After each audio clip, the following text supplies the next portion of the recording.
आज की वीडियो में हम पढ़ेंगे क्लास 8 का चैप्टर नंबर 1 जिसका नाम है crop production and management. First है क्रॉप होता क्या है। देखिए, जब एक जगह पर एक ही तरह के बहुत सारे पौधों को कल्टीवेट किया जाता है यानी कि उगाया जाता है तो उसे बोलते हैं क्रॉप। तो देखिए इसके एग्जाम्पल क्या है, cereals, vegetables, fruits etcetera. Next है, इंडिया में एक एक रीजन की क्लाइमेट कंडीशन दूसरे रीजन की क्लाइमेट कंडीशन से अलग होती है। अब क्लाइमेट कंडीशंस क्या होते हैं, जैसे कि temperature, humidity, rainfall. For example आप देखोगे कि कश्मीर की क्लाइमेटिक कंडीशन तमिलनाडु की क्लाइमेटिक कंडीशन से अलग होती है। नेक्स्ट है क्रॉपिंग पैटर्न्स। क्रॉपिंग पैटर्न्स को दो कैटेगरी में डिवाइड किया गया है, खरीफ क्रॉप्स एंड रबी क्रॉप्स। जो खरीफ की फसल होती है वो बरसात के मौसम में बोई जाती है, जिसके एग्जाम्पल है पैडी, मेज, soybean, groundnut and cottons.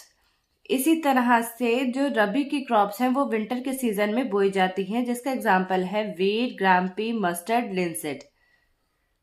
Next है, क्रॉप को लगाने से लेकर उसके हार्वेस्टिंग तक बहुत सारे स्टेप को फॉलो करना पड़ता है, जिसमें फर्स्ट है सॉइल को प्रिपेयर करना, बीज बोना, उसके बाद सॉइल में फर्टिलाइजर एंड मैन्योर ऐड करना, इरिगेशन, ठीक है। फिर क्रॉप को वीड से प्रोटेक्ट करना। वीड्स क्या होता है, खरपतवार। उसके बाद क्रॉप को हार्वेस्ट करना नेक्स्ट स्टेप है। फिर जो हार्वेस्ट की गई क्रॉप है उसको स्टोर करना। फर्स्ट है यहाँ पे प्रिपरेशन ऑफ सॉइल। इसमें सॉइल को टर्न किया जाता है और लूज किया जाता है, ठीक है। तो जब सॉइल को टर्न और लूज किया जाता है तो क्या होता है कि जो न्यूट्रिएंट रिच लेयर होती है वो ऊपर आ जाती है, ठीक है, जिसकी वजह से जो प्लांट है वो इजीली उस न्यूट्रिएंट को एब्जॉर्ब कर सकते हैं।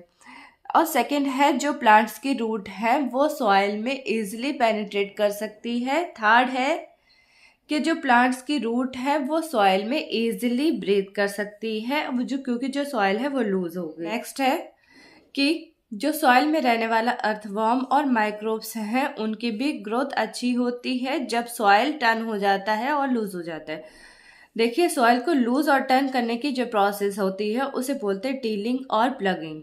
नेक्स्ट है एग्रीकल्चर इम्प्लीमेंट्स। सॉइल क्लम्प्स को ब्रेक करने के लिए एंड विड्स को रिमूव करने के लिए एग्रीकल्चर इम्प्लीमेंट का यूज किया जाता है। इसमें फर्स्ट है प्लग। जो प्लग है वो पुराने जमाने में यूज किया जाता है। इसका यूज किया जाता है विड्स को रिमूव करने के लिए एंड सॉइल को टर्न करने के लिए, ठीक है। जो प्लग है ये वुड का बना होता था और इसका जो बेल है उसकी हेल्प से खेतों में चलाया जाता था। सेकेंड है हो। ये एक लॉन्ग रोड होती है, आयरन या फिर वुड की बनी हुई, और इसके एक एंड पर आयरन की प्लेट लगी होती है, जिसकी वजह से वेट्स को रिमूव किया जाता है एंड सॉइल को टर्न किया जाता था। नेक्स्ट है कल्टीवेटर। जो कल्टीवेटर है उसको ट्रैक्टर की हेल्प से चलाया जाता है और कल्टीवेटर का यूज आज के टाइम में किया जाता है, ठीक है। जो मॉडर्न टेक्नोलॉजी है उसमें कल्टीवेटर का ही यूज होता है और इस कल्टीवेटर का यूज इसलिए किया जाता है ताकि लेबर एंड टाइम को सेव किया जा सके। नेक्स्ट स्टेप है इसका सोइंग। इसमें क्या होता है कि क्लीन, हेल्थी और गुड क्वालिटी के सीड्स को ही बोया जाता है, ठीक है। सीड्स को बोने के लिए जिन टूल का यूज किया जाता है उन्हें दो कैटेगरी में डिवाइड किया गया है, ट्रेडिशनल टूल और सीड ड्रिल। फर्स्ट है ट्रेडिशनल टूल। इसमें ऊपर की तरफ फनस शेप का टूल होता है जिसमें एक नीचे पाइप लगा होता है, ठीक है। जो सीड्स होते हैं वो इस फनल में फिल कर दिए जाते हैं। जहां जहां ये पाइप मिट्टी के अंदर जाता है वहां वहां सीड्स इस फनल से उस मिट्टी के अंदर चले जाते हैं। सेकेंड है सीड ड्रिल। सीड ड्रिल की हेल्प से सीड को बोया जाता है और सीड ड्रिल को चलाने के लिए ट्रैक्टर का यूज किया जाता है, ठीक है। जब सीड ड्रिल का यूज किया जाता है तब जो सीड्स हैं वो equal distance and equal depth पर ही बोए जाते हैं। देखिए, जो सीड्स ड्रिल से सीड्स को बोया जाता है तो जो सीड ड्रिल है वो सीड्स को सॉइल से कवर भी करते रहते हैं, सॉइल से कवर कर देते हैं, जिसकी वजह से जो बर्ड्स हैं वो सीड्स को नहीं खा पाते हैं। Second is safe time and labour. देखिए, नेक्स्ट स्टेप है क्रॉप प्रोडक्शन में एडिंग मैन्योर एंड फर्टिलाइजर। देखिए, सॉइल के अंदर फर्टिलाइजर एंड मैन्योर इसलिए ऐड किया जाता है ताकि प्लांट की ग्रोथ अच्छी हो सके। मैन्योर क्या हो जाते हैं, मैन्योर ऑर्गेनिक सब्सटेंसेस हैं जिनको प्लांट एंड एनिमल वेस्ट के डिकम्पोजिशन से बनाया जाता है। फर्टिलाइजर्स क्या होते हैं, फर्टिलाइजर्स केमिकल्स होते हैं जो रिच होते हैं पर्टिकुलर न्यूट्रिएंट में, ठीक है। फर्टिलाइजर को फैक्ट्रीज में बनाया जाता है। फर्टिलाइजर्स के एग्जाम्पल है urea, ammonia, sulphate, potash, NPK. NPK का मतलब है नाइट्रोजन, फास्फोरस एंड पोटेशियम। देखिए, जब किसी को ज़्यादा से ज़्यादा यूज़ करते हैं, एक्सेसिवली यूज़ करते हैं, तो वो हार्मफुल भी हो जाता है। देखिए, अगर फील्ड में, खेतों में फर्टिलाइजर्स का एक्सेसिवली यूज़ किया जाता है तो इसकी वजह से वाटर पॉल्यूशन भी हो जाता है। देखिए, होता क्या है, जब बारिश होती है तो खेतों का पानी नदी नालों में बह के जाता है। अब खेतों में पहले से क्या है, फर्टिलाइजर है, वो भी बहुत ज़्यादा अमाउंट में। तो जो फर्टिलाइजर्स के केमिकल्स हैं वो कहाँ चले जाएंगे, वो वाटर में चले जाएंगे, जिसकी वजह से वाटर पोल्यूशन होगा। अब देखिए, मैन्योर का काम क्या होता है। जो मैन्योर्स होते हैं वो तो सॉइल टेक्सचर को इम्प्रूव करते हैं, वाटर रिमेनिंग कैपेसिटी अच्छे कर देते हैं, साथ ही साथ ये सॉइल को न्यूट्रिएंट रिच भी बनाते हैं। नेक्स्ट है कि सॉइल के न्यूट्रिएंट्स बने रहें, उसके लिए क्या करना चाहिए। देखिए, मैन्योर्स का यूज़ करना चाहिए, साथ ही साथ डिफरेंट क्रॉप्स को अल्टरनेटिवली ग्रो करना चाहिए। ठीक है, जब डिफरेंट क्रॉप्स को अल्टरनेटिवली यूज़ करते हैं तो इसे बोलते हैं क्रॉप रोटेशन।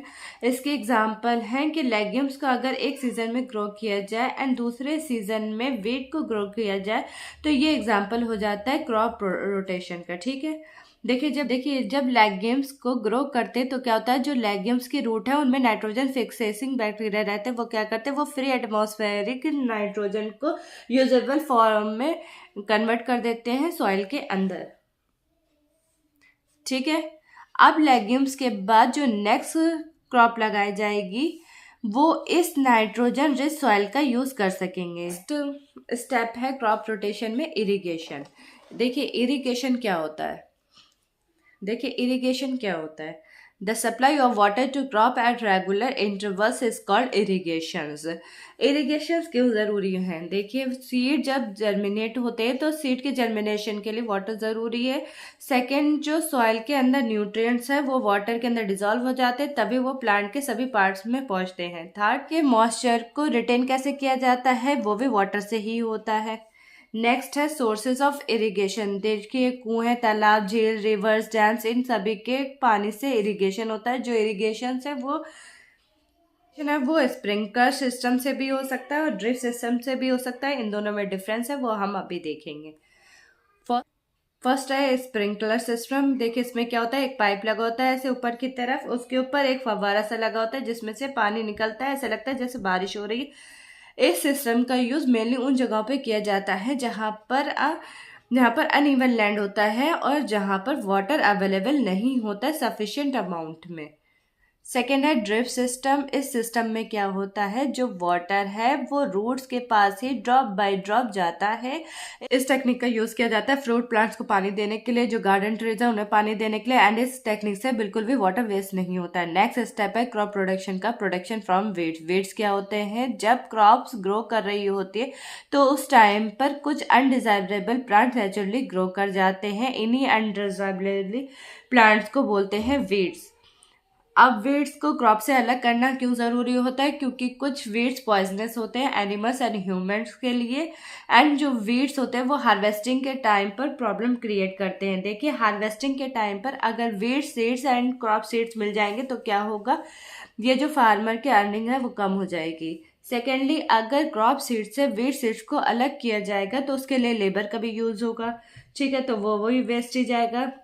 सेकेंडली, टाइम का भी वेस्टेज होगा।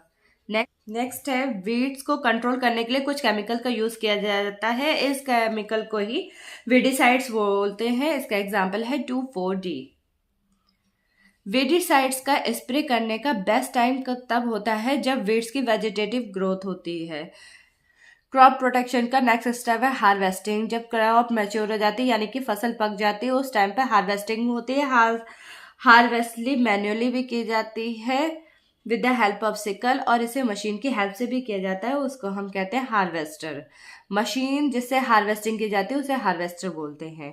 देखिए, क्रॉप की हार्वेस्टिंग के बाद जो ग्रेन सीड्स होते हैं उनको उनके शेप से सेपरेट किया जाता है। इस प्रोसेस को ही थ्रेशिंग बोलते हैं। क्रॉप के हार्वेस्टिंग के बाद जो ग्रेन सीड्स होते हैं उनको उनके शेप से सेपरेट किया जाता है। इस प्रोसेस को ही थ्रेशिंग बोलते हैं। क्रॉप प्रोटेक्शन का लास्ट स्टेप है स्टोरेज। देखिए, जो हार्वेस्टेड ग्रेन्स है उनको स्टोर करना ज़रूरी होता है। स्टोरेज से पहले कुछ चीज़ों का ध्यान रखना चाहिए कि जिस भी ग्रेन को स्टोर किया जा रहा है वो ड्राई होना चाहिए, एंड जिस प्लेस पर ग्रेन को स्टोर किया जाता है वो प्लेस भी ड्राई होना चाहिए। जब घरों में ड्रेन स्टोर किया जाता है तो नीम के सूखे पत्ते भी उस ड्रेन के साथ रख दिए जाते हैं, जिसकी वजह से जो कीड़े हैं वो ग्रेन को स्पॉइल नहीं कर पाते हैं। कि हमें प्लांट से तो फूड मिलता ही है, और प्लांट के साथ साथ हमें एनिमल से भी फूड मिलता है, जैसे milk, eggs, milk made products, chicken etcetera. जिन एनिमल्स से फूड मिलता है उन एनिमल्स को पाला जाता है, और उन एनिमल्स को पालने को ही बोलते हैं पशुपालन, यानी कि एनिमल हस्बेंड्री।